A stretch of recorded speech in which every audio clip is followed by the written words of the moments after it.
Bonjour à toutes et à tous. Tout d'abord, je suis ravie de vous retrouver dans l'émission.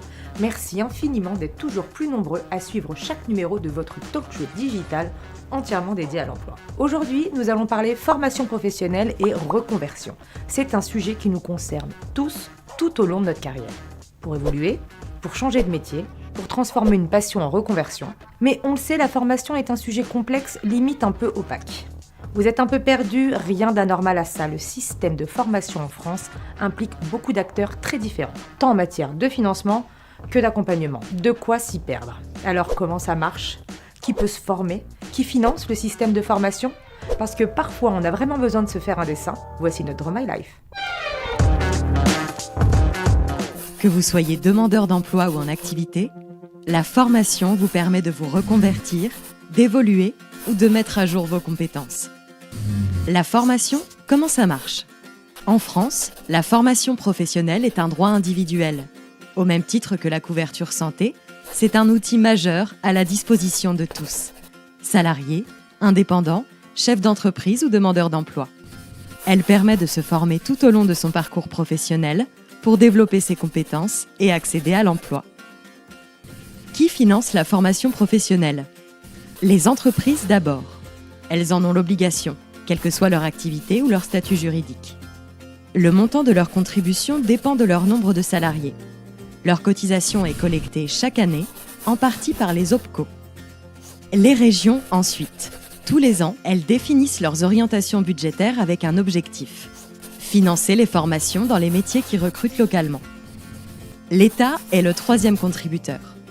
Il finance essentiellement la formation des demandeurs d'emploi, via Pôle emploi, et des travailleurs en situation de handicap.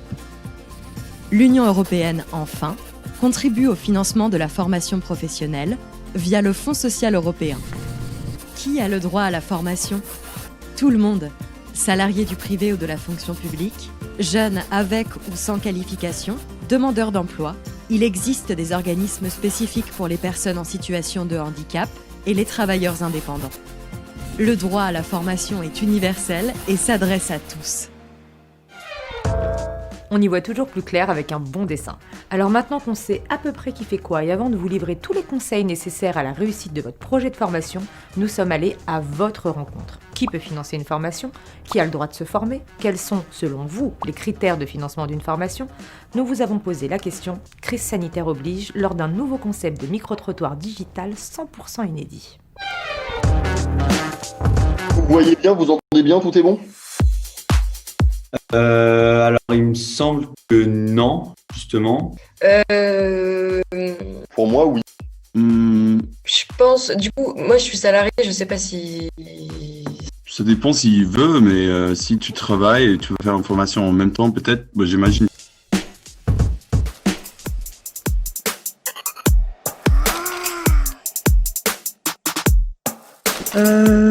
Je pense que j'irai sur Internet et je chercherai des infos. Sur Google ou moteur de recherche. Je vais renseigner sur les formations disponibles dans les écoles, dans les facs.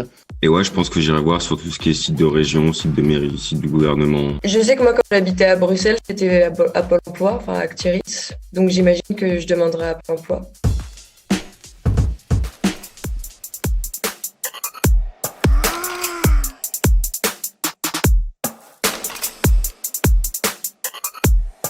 Oui, mais d'abord, bien sûr, si tu veux vraiment faire une formation, tu cherches autonome et après tu fais ton entretien.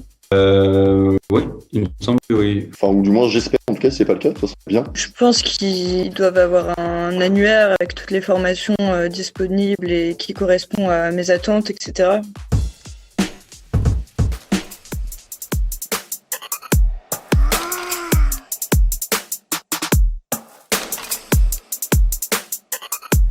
L'État. Tout le monde peut se financer, que ce soit par les acteurs donc publics de l'emploi, mais ça peut être aussi par son entreprise. J'avoue que j'ai pas ce détail-là. Je sais pas du tout comment ça fonctionne. Sinon, je dirais l'État. J'imagine que c'est l'État dans la plupart du temps et nos impôts qui permettent ça, quoi.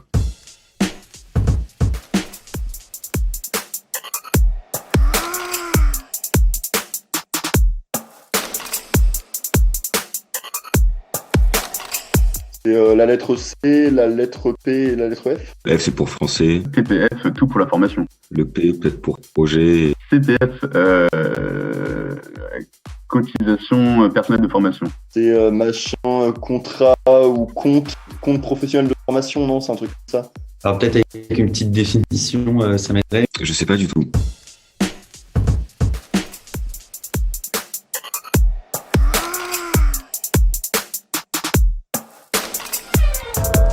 Plus de doute, vous n'êtes décidément pas de grands experts en matière de formation. Mais pour y voir plus clair, que vous soyez salarié ou demandeur d'emploi, j'ai le plaisir de me connecter en visioconférence évidemment avec notre première invitée, Audrey Perrochot, directrice du développement des compétences dans les territoires de Pôle emploi. Audrey Perrochot, bonjour, merci d'avoir accepté notre invitation à distance. Bonjour, merci à vous. Alors, l'une des préoccupations principales des demandeurs d'emploi, notamment en matière de formation, c'est le financement. Est-ce que vous pouvez nous dire combien de formations sont financées chaque année par les régions, les collectivités locales et Pôle emploi, et quel budget approximatif cela représente-t-il ?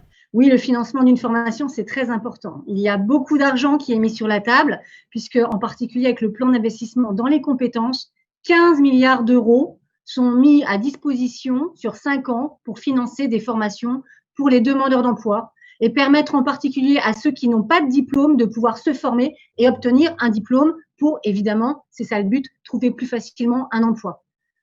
Ces dernières années, depuis le plan d'investissement dans les compétences, c'est plus de 800 000 demandeurs d'emploi chaque année qui se forment grâce à des fonds publics. Et ce qui est intéressant, c'est que cette année, qui est une année assez particulière, en fait, on a plus de demandeurs d'emploi qui se sont formés que l'année dernière à la même époque. Prendre le temps quand on est confiné, quand il n'y a pas d'emploi, de se former, c'est un temps utile. Et ils ont utilisé à plein la formation à distance. Pôle emploi a lancé en mars dernier, avec un mois d'avance, spécialement un marché 100% à distance, avec le plan d'investissement des compétences. Et à la fin de cette année, 15 000 demandeurs d'emploi environ en auront bénéficié. Voilà, donc les fonds sont là et il faut se former. Qui d'autre peut financer une formation ? Les principaux financeurs de formation pour les demandeurs d'emploi, ce sont par ordre décroissant de formation financée, les conseils régionaux qui ont d'ailleurs la compétence juridique sur la formation continue des chercheurs d'emploi, puis Pôle emploi avec ses partenaires OPCO, puis le compte personnel formation, donc le demandeur d'emploi lui-même avec les droits qu'il a acquis. Évidemment, la GFIP aussi accompagne les demandeurs d'emploi qui sont reconnus travailleurs handicapés. Et vous pouvez avoir des fondations et d'autres solutions locales que le demandeur d'emploi peut trouver et aider de son conseiller. Les entreprises privées peuvent-elles, elles aussi, financer toute ou une partie d'une formation pour les salariés ? Et pour quelles raisons et dans quel cas ? Alors, pour les salariés, les entreprises financent des formations pour développer les compétences de leurs salariés, les aider à s'adapter à la transformation du métier de l'entreprise. La formation est fortement modifiée depuis 2018 avec la loi du 5 septembre, depuis l'ouverture de mon compte formation en novembre 2019 qui a énormément facilité les choses pour les gens. Et donc aujourd'hui, les entreprises peuvent d'autant plus facilement financer la formation des salariés qu'elles peuvent compléter, abonder, on dit, le compte personnel formation de leurs salariés. Mais, et c'est nouveau, les entreprises, et il y a beaucoup d'entreprises citoyennes, des fondations, donc des fonds privés sont mobilisés pour financer des formations, par exemple des formations sur l'industrie du futur, des formations au numérique, pour favoriser en particulier le développement des compétences numériques chez les femmes. Voilà, il y a plein d'initiatives privées et Pôle emploi les accompagne puisque Pôle emploi peut s'allier avec des partenaires privés qui payent donc la formation et Pôle emploi finance la rémunération. Alors, on le sait, à Pôle emploi, on a souvent le cas de demandeurs d'emploi qui voient leur demande de financement de formation refusée. Ça peut leur paraître frustrant, ça peut leur paraître injuste. Est-ce qu'on peut expliquer aujourd'hui, selon quels critères Pôle emploi et les organismes locaux décident ou non de financer une formation ? Alors, déjà, peut-être vous partagez qu'il y a plus de 70% des demandes d'aide individuelle de formation qui sont accordées. Alors, comment une aide est accordée ? Pôle emploi mobilise des fonds publics, les fonds du plan d'investissement dans les compétences en particulier, pour aider les demandeurs d'emploi à développer les compétences dont ils ont besoin pour être recrutés. Donc, le premier critère que le conseiller Pôle emploi va discuter avec le demandeur d'emploi, c'est en quoi les compétences dont il a besoin, sur lesquels il veut se former, sont utiles et nécessaires pour lui permettre de retrouver un emploi. Donc, selon le métier qu'il recherche, selon les compétences qu'il a déjà, selon la zone d'emploi dans laquelle il recherche, eh bien, des formations peuvent être plus ou moins utiles. Donc, c'est là où le conseiller discute et là où parfois il peut être conduit à dire que, en fait, ce n'est pas l'urgence des fonds publics d'accompagner le souhait de se former du demandeur d'emploi, parce que c'est toujours extrêmement positif de vouloir se former. Mais si on se forme, par exemple, on veut se former aux langues comme ça, mais pas forcément, on n'en a pas forcément besoin dans son métier, vous comprenez bien que l'argent qui serait utilisé pour cette formation, elle est moins disponible pour un autre demandeur d'emploi qui a absolument besoin de cette formation pour se former, par exemple, pour devenir aide-soignant. Voilà. Donc, c'est ça qui est au cœur de la discussion. Et Pôle emploi, parfois, les conseillers Pôle emploi peuvent aussi, non pas refuser la demande d'aide individuelle, mais réorienter le demandeur d'emploi. Parce que le conseil régional et Pôle emploi et les OPCO ont déjà acheté des formations qui répondent aux besoins des employeurs. Et donc, quand un demandeur d'emploi vient avec un devis pour une aide individuelle, il se peut qu'on lui dise, bah, c'est chouette, mais en fait, il y a une formation juste à côté. On l'a pensée spécialement pour vous. L'organisme de formation a fait un parcours pédagogique spécialement pour vous. Donc, on va plutôt vous proposer de suivre cette formation dans cette session. Bien sûr. Et alors, on va prendre des exemples pour que ce soit bien clair pour ceux qui sont en train de nous regarder. Je prends l'exemple, on va parler de région d'habitation. Est-ce qu'un Breton a plus de chances de voir sa formation pour devenir pêcheur en haute mer financée par Pôle emploi qu'un Parisien ?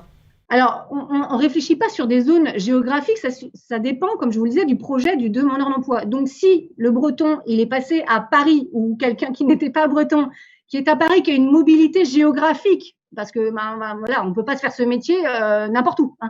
Donc, il faut que ça soit cohérent, congruent avec le projet professionnel. Si la personne a donc fait des démarches, elle montre à son conseiller que c'est pas une idée qui lui est venue ce matin, hein, que c'est un projet professionnel mûri. Il a identifié les compétences qu'il doit développer. Il a un projet ensuite de partir de Paris pour aller là où il peut faire donc cette activité. Et bien, il n'y a pas de raison que le conseiller Pôle emploi le lui refuse. Pour résumer, dites-moi si j'ai bien compris, ce qui compte, c'est que ça soit pour se former dans un emploi qui recrute, dans un secteur qui recrute en priorité. Le but, c'est évidemment un retour à l'emploi et pas seulement un épanouissement personnel. Tout à fait.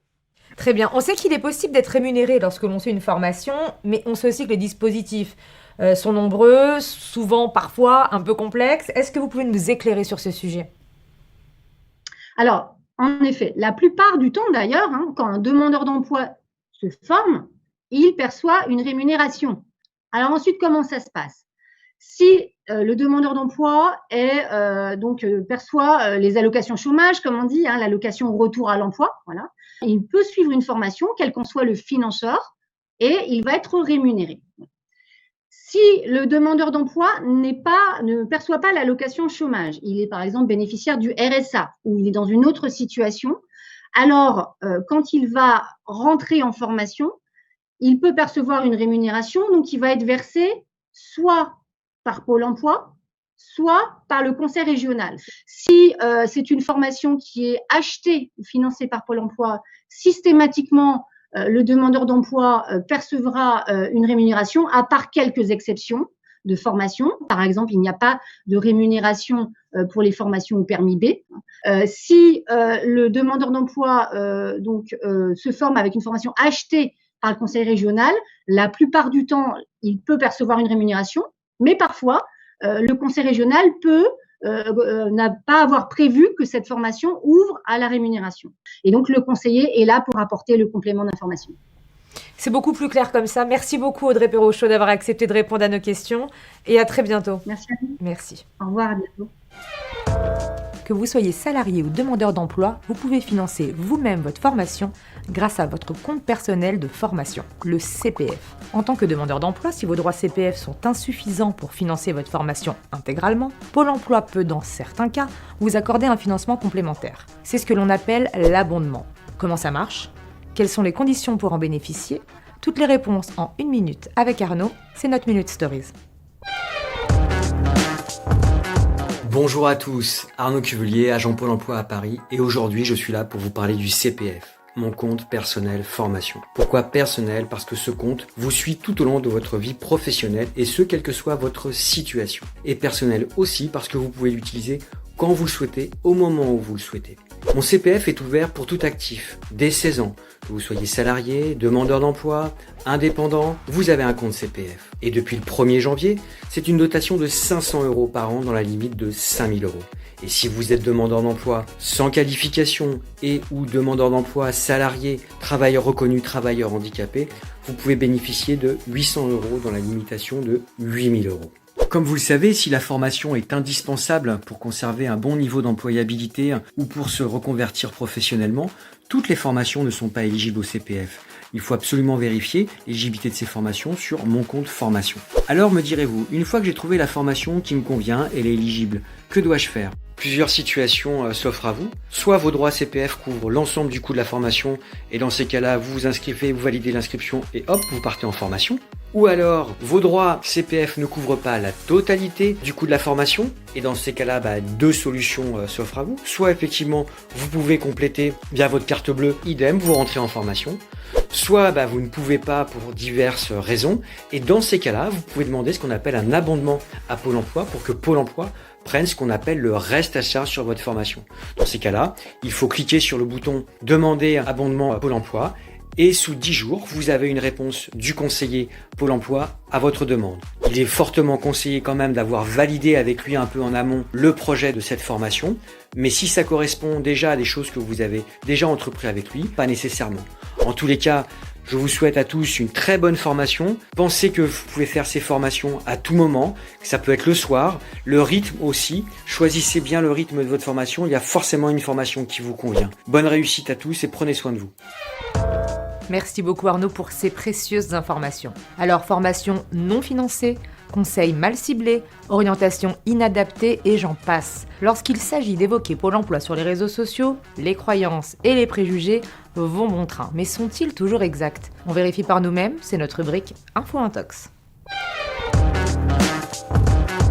On commence avec un tweet d'Amine qui nous dit « Pôle emploi finance les démissions pour reconversion professionnelle ». Alors effectivement, chère Amine, vous faites référence aux droits accordés aux démissionnaires qui souhaitent se reconvertir. Depuis le 1er novembre 2019, vous pouvez démissionner et bénéficier de l'allocation chômage à 3 conditions. Vous devez d'abord avoir démissionné d'un CDI après le 31 octobre 2019. La date à prendre en compte est celle de la fin de votre contrat et non celle où vous avez présenté votre démission. Deuxième condition, vous devez justifier d'une durée d'activité salariée continue de 5 ans chez un ou plusieurs employeurs dans les 60 mois précédant votre fin de contrat. Ensuite, votre projet de reconversion professionnelle doit être considéré comme réel et sérieux. Cohérent avec le marché du travail, il doit aussi nécessiter le suivi d'une formation ou s'inscrire dans le cadre d'un projet de création ou de reprise d'entreprise. Vous l'avez compris, pour bénéficier de votre allocation chômage, il faut donc anticiper et préparer votre reconversion avant de quitter votre emploi. Pour cela, 3 étapes cruciales sont à respecter. 1. Demandez à être accompagné par un conseiller en évolution professionnelle, un CEP. Nous y reviendrons juste après. 2. Faire valider votre projet par une commission régionale qui atteste du caractère réel et sérieux de votre projet. 3. Vous disposez d'un délai de 6 mois à compter de la notification de la décision pour déposer une demande d'allocation auprès de Pôle emploi. On continue avec Mathilde qui nous dit « Les référents Pôle emploi, c'est juste une grosse blague. Entre la mienne qui répond toujours à côté de la plaque et celle de ma sœur qui ne veut absolument pas l'aider dans son projet de reconversion, c'est quoi ce service ?» Vous allez certainement un petit peu fort, cher Tweetos. Pôle emploi prend très au sérieux ces questions et propose un service d'accompagnement gratuit et personnalisé, vous permettant d'être conseillé tout au long de votre projet de reconversion. Nous en parlions tout à l'heure, il s'agit du CEP, Conseil en évolution professionnelle. Il vous permet d'explorer toutes les pistes pour mener à bien votre projet de reconversion sans forcément quitter votre emploi. En pratique, la demande de CEP se fait auprès de Pôle emploi pour les demandeurs d'emploi. Si vous êtes salarié ou travailleur indépendant, votre convention collective dispose d'un organisme de financement. C'est ce qu'on appelle un OPCO, un opérateur de compétences. Vous pouvez aussi vous rapprocher de nos partenaires, l'APEC, Cap Emploi si vous êtes en situation de handicap, les missions locales si vous avez moins de 26 ans. Durant ce suivi sur mesure, votre conseiller Pôle emploi peut même vous proposer un accompagnement par un psychologue du travail. Pour en savoir plus, n'hésitez pas à vous inscrire au MOOC Construire son projet professionnel disponible sur l'Emploi Store. On continue avec un tweet de Steed qui nous dit « Et hop, admissible à O'Clock. Maintenant, si des gens ont des tips de comment convaincre Pôle emploi de payer ma formation, je prends. » Eh bien, croyez-le ou non, ces tips, c'est nous, Pôle emploi, qui allons vous les donner. Plusieurs solutions sont à votre disposition pour faire financer votre formation et Pôle emploi n'est pas le seul organisme à pouvoir vous accompagner. Vérifiez d'abord s'il existe des financements régionaux, puis collectifs, via les collectivités locales ou Pôle emploi. S'il n'y en a pas, vous pouvez recourir à l'aide individuelle de formation.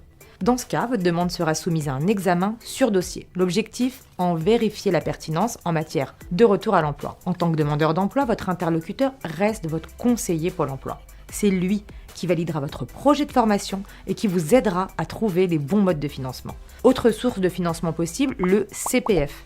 Arnaud vous l'a présenté tout à l'heure, et je vous le rappelle, le CPF est utilisable tout au long de votre vie active, et ce jusqu'à votre départ à la retraite. Depuis 2015, tous les salariés et demandeurs d'emploi bénéficient d'un compte personnel de formation.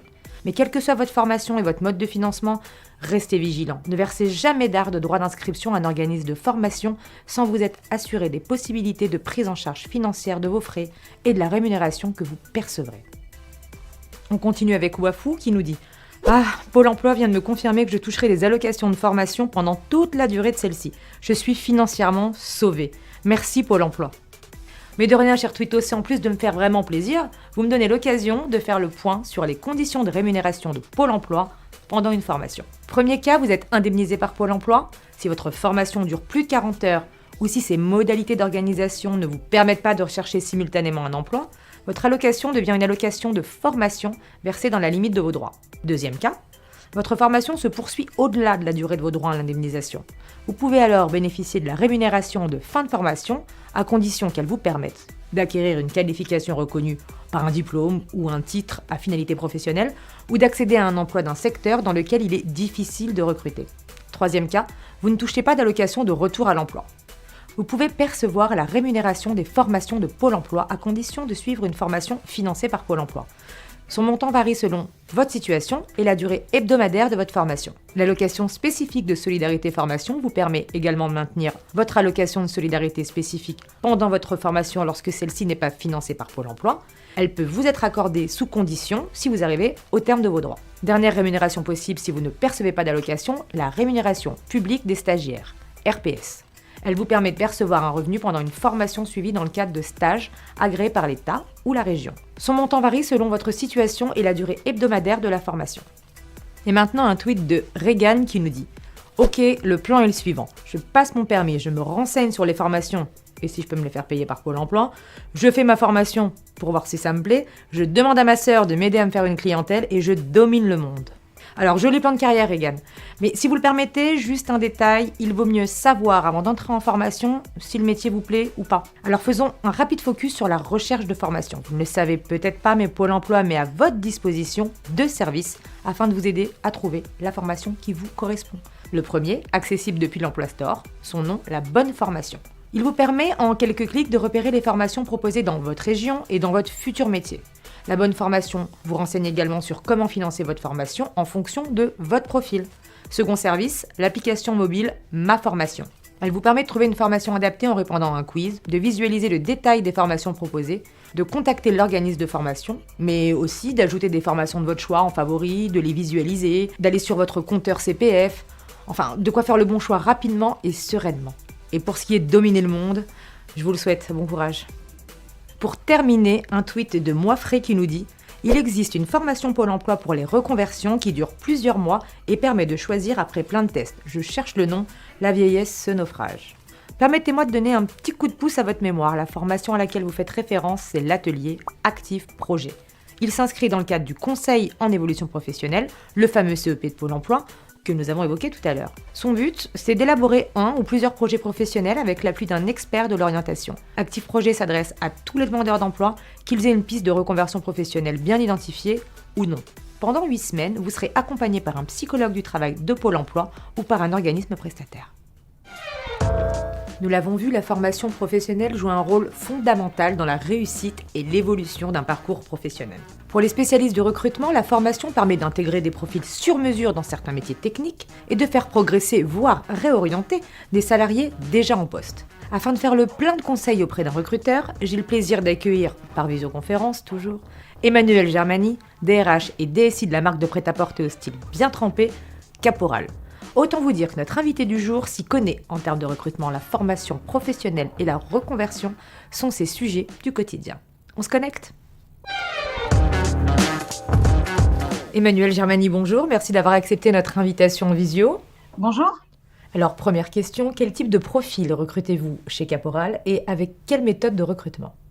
Alors, nous avons des profils relativement diversifiés qui tiennent compte de notre activité, bien évidemment. Activité en magasin, donc là, on va avoir des profils sur le terrain, donc allant du vendeur au responsable de magasin. Et ensuite, nous avons bien évidemment toutes les fonctions support que l'on peut retrouver à notre siège, finance, RH, informatique.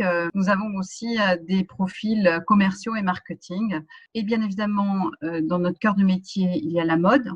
Donc, nous recrutons aussi des profils qui sont liés à la mode. Donc, par exemple, selon le cas, on peut avoir des besoins de stylistes, de modélistes, mais également d'acheteurs produits, chefs de produits.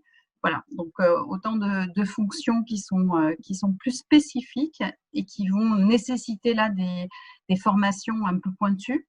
Alors bien sûr, le diplôme, la formation sont importants. Il est évident quand on fait de l'informatique qu'il vaut mieux en avoir fait un petit peu. Mais on accorde aussi une grande importance au savoir-être et aussi l'état d'esprit. On se pose toujours la question, est-ce que cette personne-là, l'état d'esprit Caporal, est-ce qu'on la voit bien fonctionner dans l'ensemble ? Parce que les compétences, finalement, on les acquiert, on peut les acquérir. Et par contre, ce qu'on est et comment on interagit, ça, voilà, c'est plus quelque chose sur lequel on accorde de l'attention et qui ne s'acquiert pas, évidemment. Avez-vous chez Caporal des métiers qui nécessitent une formation vraiment sur mesure ? Et si oui, quel profil recherchez-vous pour les intégrer ? Alors, des formations sur mesure, oui, on l'a un petit peu évoqué, effectivement, tout ce qui va avoir trait aux vêtements, donc notamment les modélistes, ce sont les gens qui s'occupent du bien-aller, du vêtement et du fit, du bien-aller, de la mesure. Donc là, il faut effectivement des formations spécifiques, j'en ai parlé tout à l'heure. Et nous faisons aussi attention à, lorsque c'est nécessaire, à apporter les formations, notamment en termes de certification, puisqu'il y a des contraintes évidemment de sécurité, sanitaire et de sécurité quand on manipule du vêtement. Donc, on n'hésite pas, lorsque c'est nécessaire, à accorder ces formations en particulier. Alors, on l'a vu tout au long de cette émission, le CPF est rattaché aux salariés et non à l'entreprise. Selon vous, quelle place un service RH doit occuper dans le cadre de son utilisation et de son suivi ? Alors, on a beaucoup dit que le CPF, c'est l'affaire du salarié, que c'est pour lui et que c'est à lui de s'en occuper tout seul. La réalité, on le voit, c'est que c'est pas facile de trouver une formation pour soi. On se pose des questions, on est parfois un peu seul. Il y a beaucoup de formations, je crois qu'il y a 60 000 formations en France, donc comment s'y retrouver ? Et souvent, le service RH est là finalement pour aiguiller. Et au-delà de la formation, c'est de se poser la question sur le projet. Souvent, l'interlocuteur privilégié peut être le service des ressources humaines dans l'entreprise qui permet d'affiner son projet et donc du coup de réfléchir à la formation qui va bien avec son projet. Alors concrètement, quel conseil, vous, en tant que DRH, donneriez-vous à un salarié ou un demandeur d'emploi pour bien choisir sa formation ? Alors, il y en a plusieurs. Il faut faire attention quand on choisit une formation, bien évidemment à sa qualité. Pour checker la qualité d'une formation, il y a bien sûr les certifications, Calliope aujourd'hui ou autres, qui permettent d'être reconnues soit par l'entreprise, soit par l'État. Donc, c'est quand même des garanties de qualité. La formation, c'est aussi qu'est-ce qu'elle apporte, est-ce qu'elle certifie, est-ce qu'elle permet d'avoir un diplôme ? Et quand on est un demandeur d'emploi, l'entreprise, elle va aussi regarder ça. Donc, soyez attentifs à ce que la formation va vous apporter en termes de reconnaissance. Peut-être aussi, les réseaux sociaux sont là pour nous aider dans ce cadre-là, interroger des gens qui seraient certifiés de cette formation-là et de se dire finalement, c'est quoi leur ressenti? Est-ce que ça s'est bien passé? Est-ce que ça a répondu à leurs attentes? Et je dirais un autre conseil, pour bien choisir une formation, il faut bien choisir son projet. Et donc, on va s'intéresser à l'adéquation entre le projet et la formation. Votre formation, elle doit répondre à votre projet. Donc déjà, bien sûr, le projet doit être bien clair. Une fois que votre projet est bien clair avec un objectif concret, vous pouvez avoir besoin d'une formation. Choisissez une formation qui réponde de manière pragmatique et concrète. Il y a des formations parfois qui sont extrêmement enrichissantes d'un point de vue intellectuel. Est-ce qu'elles vont vous apporter les connaissances que vous pourrez valoriser devant votre employeur ou devant un recruteur, le cas échéant? Je dirais aussi, n'hésitez pas à aller interroger l'organisme, vérifier avec lui les contenus, les programmes. Voilà, il faut garder son œil critique quand on choisit une formation. Alors, quand on parle de reconversion, on imagine souvent s'adresser à des gens qui veulent changer de métier. Mais il y a aussi des jeunes qui rentrent dans la vie active et qui veulent se reconvertir. Est-ce que vous avez des conseils spécifiques pour les jeunes qui veulent se reconvertir? Je conseille toujours, moi, d'aller checker auprès des professionnels de ce nouveau métier, de discuter au maximum avec des gens qui, alors soit qui embauchent sur ce métier-là, soit effectivement qui font ce métier-là, pour vous rendre compte de la réalité du terrain. Ça, c'est très important. Une fois que vous êtes dans votre formation, et bien ensuite, voilà, on en revient sur les questions d'avoir bien choisi sa formation, la qualité de sa formation, extrêmement important. Et puis après, il n'y a plus qu'à passer le pas. Et vous, Emmanuel, si vous deviez vous reconvertir, vers quel métier iriez-vous? Alors, j'ai déjà fait, moi, une reconversion. Les ressources humaines ne sont pas mon premier métier. Donc, je vais vous parler de mon expérience personnelle. Je viens du monde de la communication en réalité et j'ai décidé, il y a quelques années, de me réorienter en ressources humaines. Donc, j'ai même démarré mon parcours par un bilan de compétences. C'est vrai qu'on ne l'a pas évoqué et ça peut être aussi une étape quand on fait une reconversion qui est tout à fait intéressante parce que ça permet aussi de faire le point, bien évidemment, sur ce que l'on est, ce que l'on veut, où sont ses compétences, comme son nom l'indique. Donc, à partir de ce bilan, j'ai déterminé que les ressources humaines étaient quelque chose qui pouvait m'intéresser, correspondait en tout cas à un socle de compétences personnelles dont je pouvais disposer. Mais néanmoins, j'avais besoin d'une estampille RH. Donc, j'ai décidé de faire un master RH qui viendrait m'apporter la reconnaissance, en tout cas sur un socle de compétences théoriques. Ce que j'ai fait, donc master RH, un stage qui m'a apporté assez rapidement une pratique sur le terrain, un stage de longue durée. Et ensuite, eh bien, j'ai recommencé un parcours en ressources humaines donc il y a maintenant une quinzaine d'années. Et aujourd'hui, je suis DRH. Donc comme quoi, un parcours de reconversion de A à Z, ça fonctionne. Merci beaucoup, Emmanuel. Merci beaucoup. À très bientôt. Et oui, c'est déjà l'heure de nous quitter. Alors, histoire de retarder un tout petit peu l'échéance, on se fait un récap en 1 minute chrono pour être sûr d'avoir bien compris tous les rouages de la formation professionnelle et de la reconversion. Quant à moi, je vous retrouve très vite pour un nouvel épisode de l'émission. D'ici là, prenez soin de vous et des autres. Et n'oubliez pas, on est là pour vous. Envie d'évoluer, de mettre à jour vos compétences ou de changer de métier? Que vous soyez demandeur d'emploi ou en activité, avant de vous lancer, pensez à vous former. Qui a le droit à la formation? En France, la formation professionnelle est un droit universel et s'adresse à tous, de l'entrée sur le marché du travail jusqu'au départ à la retraite. Qui peut financer une formation? Les intervenants sont nombreux et Pôle emploi n'est pas seul décisionnaire. Les régions sont les premières à pouvoir financer votre formation. Si elles ne prennent pas en charge le programme que vous souhaitez suivre, vous pouvez prétendre à l'aide individuelle de formation, AIF. L'abondement vous permet aussi de compléter vos droits CPF pour financer votre formation, sous réserve que celle-ci favorise votre retour à l'emploi. Quels sont les critères de financement? Les aides à la formation dépendent des orientations budgétaires locales. Si un métier recrute beaucoup dans une région donnée, les financements seront plus nombreux et plus généreux. C'est logique et plutôt rassurant. Pour choisir la bonne formation, être accompagné tout au long de votre projet ou connaître les différentes possibilités de financement, rendez-vous sur le site pôle emploi.fr ou sur l'Emploi Store de Pôle emploi. Tous les services proposés sont gratuits et calibrés selon vos besoins et votre situation. À vous de jouer. Vous avez désormais les cartes en main pour construire sereinement votre projet professionnel de demain. تنسى الإعجاب والاشتراك في القناة.